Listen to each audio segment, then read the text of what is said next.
about college students, but we're more interested in K to 12. Yeah. In at least at this point. If you're talking about certain parts of algebra, adding, subtracting negative numbers, eventually a kid becomes expert at that. And so now I'm ready to give them a project. Yes. But your point is that we can start with the project in mind when they're beginners and let them know that we're going to be developing a golf game. If we are saying there is a difference, strategically speaking, methodologically speaking, there is a difference between novices and experts. When is someone an expert? Let's constrain to K through 12. Right. When is someone an expert? Is that in the whole ladder, or is it within an academic year? Or is it even within a chapter? Or is even within a chapter? Right. Because there's some kid reads ahead. Or is even without one object of a class. So you may see the person turn into an expert in front of your eyes. Grasped it, is now explaining it to somebody else. Boom, there you go. Okay, now I need to give him something so he's no longer fully part of the fully guided instruction. Yeah. And that's the art of teaching, I guess. That is. Now he's giving us the science of the learning, but then we have to add the art now of teaching. I'd like to think that we are thinking in these terms only at the scope of our own subject within an academic year. I'm starting to teach, say, algebra. What do my students know about algebra? We have to ask them. We have to ask them. And So the beginning is a lot of asking. so a lot of I also feel that everyone is a starter. Everyone is a starter, and everyone is going to be the subject of fully assisted instruction. Then you find one kid came from another school. Then you who was start. Then you start to accelerated, or see both poles. another kid doesn't even know how to write a negative Then number. you start to see, and they start to realize, I have my experts here, and I have this in here. Now, my experts, because no teacher have the flexibility. No teacher has the flexibility of that, differentiating instruction at that level. That you can, you can find your expert students, and what you can do is they become your assistant, helping those students on the very back end. Right. Because the middle there, it's okay. That's where you're. That's where doing the your teacher fully working. good- That's where your full thing is happening. A teacher teaches to the middle, and then he uses the ones on top to get the ones behind and put them in the middle class. So, and that's when they'll fix. And then we have to figure out how do you reward those experts so that they're not always. Oh yeah. Oh my God. Oh yeah. I just show up to work. I don't learn anything because maybe every day they get a little 5 minutes with the teacher. the way we always did it. No test. Oh. No test. If you can explain to something, you just passed. Is that it? You pass max. It's A. Because you're my assistant. You're my assistant, you have an A. Your role is to help these students get to this level. If these 3 students you're working with come to this level and they pass, you're straight A with me.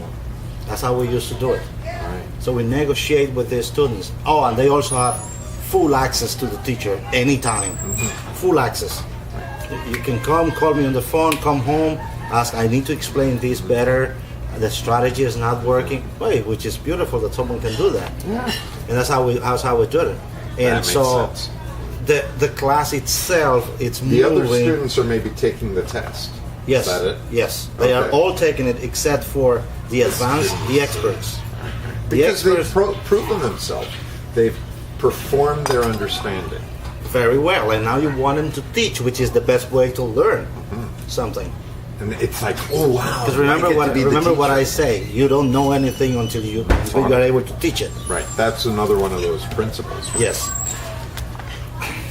So, And you know what's interesting about that model I described with the 10 students becoming the student assistants? suddenly everybody becomes a teacher at some level. At some point, if you take this course, you will become a student assistant to at least 2 people in the next course. Yes. And if you're not ready, that's okay. You will be partnering with someone who is a student assistant. And then maybe the next one you become. And you're earning those stars. Yes. And if stars doesn't do it for you, well, we've got payment. We got something. But this should work. There's not a reason why a system like that would not work. Something these students here are going to get, are going to learn from these students here. I believe that some students learn best from their peers than from a teacher. Right. It's the way they relate, is a common language. They don't say denominator.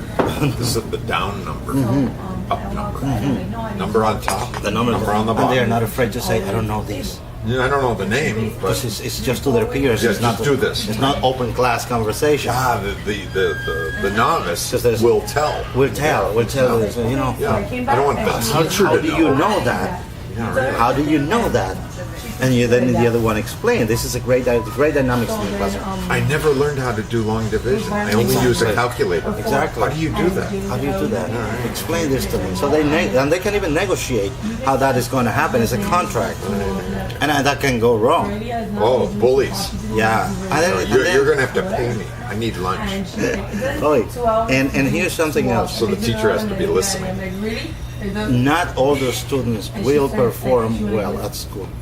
It's a bell curve. We know it from theory. We damn know it from practice. By the way, it's not the responsibility of the school that everybody does well. Yeah. No, There's it's this mythology. there is a mythology. No. There's the family. There are many other factors in there that can help or not help or hurt on that. Yeah. That's the beginning. Yeah. But No, I'm not like starting. it's always going to be better if you have a system in which advanced students can help non-advanced students. ¿Para comer? Oh, mírame esto. That will be good. No, te quito las croquetas porque eso viene con And, there'll be the outliers who say, I don't want to help anybody, just give me the test and I'll take it. I say, fine. Okay. That's the way you do it. And you get out of this course and you're on. Yeah, or Because you're an expert. or Let's move it forward. We'll give you the next book. or I take 15 minutes at home and I prepare a set of exercises which are highly demanding, and I say, okay, Do the SAT book. by the way, if you pass giving out exercise, never tell the outstanding, I'm giving you an outstanding. No. Simply give it to, and go by like if it was all the same. Everybody's having the same, right? And then you're gonna have him. Oh my God, working here. All the other ones are going so easy. Yeah, exactly. Never tell him. So this is you now. You're good. I'm gonna get you up there to the next level. You're gonna work.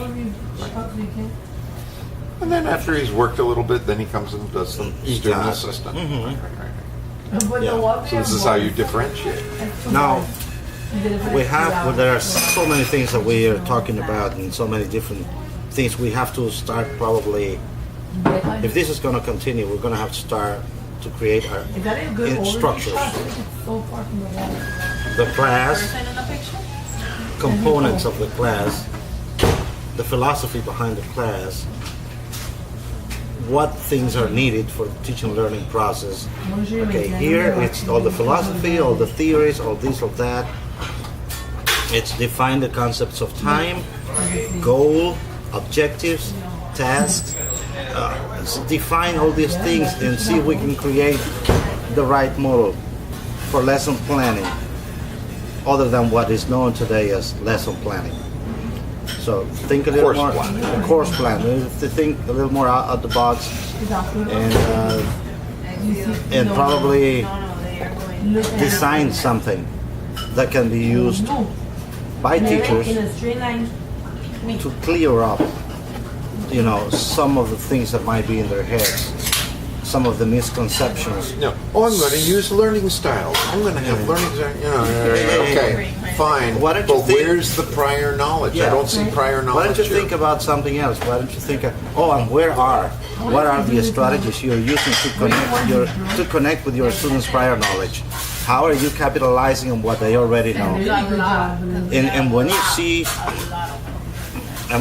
see, a teacher asking a student to write an essay, a compare contrast essay on Edgar Allan Poe's anything, Raven or something. The Raven, Right. and William Blake's the other Ray, or the Tiger. There's no comparison. I want to have Tupac versus where is reality there? some personal experience. Am I saying you don't need to know either William Blake or Poe? No. Fully guided instruction. That has a moment. I've seen that before. I'm saying if you're going to start by what they know, find that common path there. You know. But I've seen this happen, especially with the. By the way, Tupac, who has amazingly reflective philosophical lyrics Now this of his time, is for many of our students much more important than Shakespeare, than Giovanni Boccaccio, or than Da Vinci. And no matter what you do in this life, you're not going to change That's that. the side of the story that has to get Work with that. What was that?